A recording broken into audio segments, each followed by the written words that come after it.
чути писк при роботі, коли піднімається, опускається.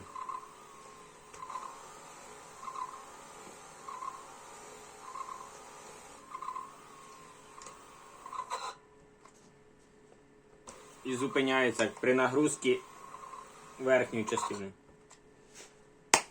Дивимося, в чому проблема. Нам потрібен цей блок, цей не трогаємо. Відкручуємо дві задніх планки.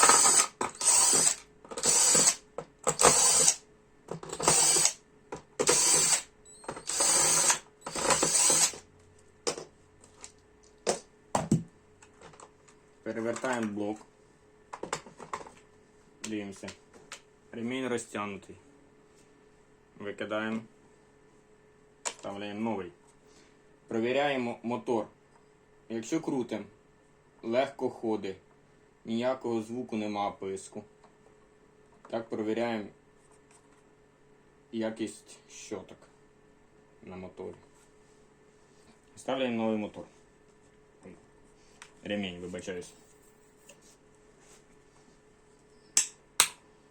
Перевертаємо.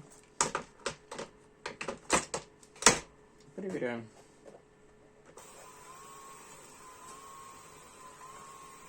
Звук пропав. При нагрузці не зупиняється. Проблема вирішена.